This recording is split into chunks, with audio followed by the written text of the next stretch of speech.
আপনাদের একটা কথা বলি, আসলে আপনাদের একটা কথা বলি, কারণ কি জানেন ভৈরব নিয়ে আমি এত কথা বলছি, কারণ ভৈরব আমার নানা বাড়ি। কারণ ভৈরবে আমার অনেক ছেলেবেলা কাটিয়েছি, ছোটোবেলা কাটিয়েছি। মাঝে মধ্যেই বেড়াতে যেতাম, মেঘনা নদীর পাড়ে গিয়ে বসতাম, খুব ভালো লাগতো, পাথরে বসতাম।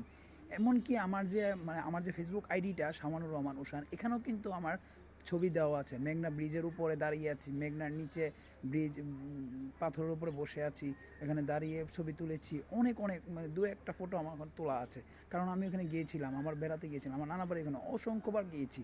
কতবার যে গিয়েছি, ইভেন 3 বছর আমি এখানে থেকেও এসেছি।